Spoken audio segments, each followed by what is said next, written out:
ரிஷப ராசி அன்பர்கள் பழகுவதற்கு இனிமையானவர்கள். அடிக்கடி மாறாமல் ஒரே விதமாக வாழவே பிரியப்படுவார்கள்.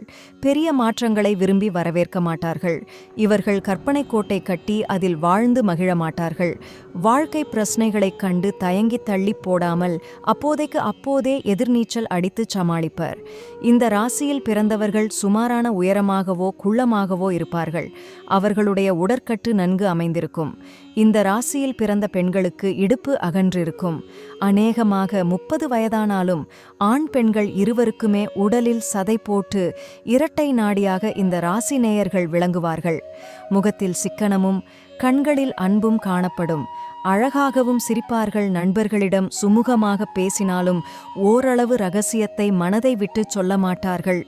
ரிஷபராசி நேயர்களில் சிலர் அதிக தர்ம சிந்தனை கொண்டவர்கள். எதிர்பாராமல் உதவி செய்யும் தன்மை கொண்டவர்களாக இருப்பார்கள். சண்டையைக் கண்டால் அந்த இடத்திலேயே இருக்க மாட்டார்கள். ஆனால் அவர்களுக்கு கோபம் வந்தால் அடக்கிக் கொள்ள முடியாமல் சின்னா பின்னமாக்கிவிட தயங்க மாட்டார்கள். ரிஷபராசி நேயர்கள் திருமண விஷயத்தில் மிகவும் அக்கறை காட்டுவார்கள். வெள்ளை உடையைத்தான் விரும்பி அணிவார்கள். வண்ணத் துணியாக இருந்தாலும் தும்பைப்பூ மாதிரி சலவைத் துணியையே உடுத்துவார்கள். எந்த காரியத்தையும் திறம்பட செய்வதுடன் குறுகிய நேரத்திலும் செய்து முடிக்கும் ஆற்றலுள்ளவர்கள். தனக்கென ஒரு வழியை ஏற்படுத்தி அதன் வழியேதான் செல்வர். இளகிய மனமும் தாராளச் சிந்தனையும் உடையவர்கள் இவர்கள். விவசாயம், தோட்ட வேலை, பூச்செடி வளர்ப்பு, கட்டிடக்கலை, ரியல் எஸ்டேட், ஆன்மீக சேவை முதலியவற்றில் ஈடுபடுவார்கள்.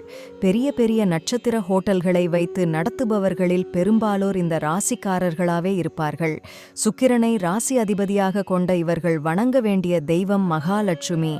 இதனால் அதிர்ஷ்டமும் செல்வமும் தேடி வரும். ரிஷப ராசியில் பிறந்தவர்களின் உபாசனா தெய்வம் ராமேஸ்வரம் ராமநாத சுவாமி பர்வதவர்த்தினி தாயார். இதுபோன்ற பதிவுகளுக்கு எனது ஸ்பிரிச்சுவல் ஸ்ட்ரீம் சேனலை சப்ஸ்கிரைப் செய்யுங்கள்.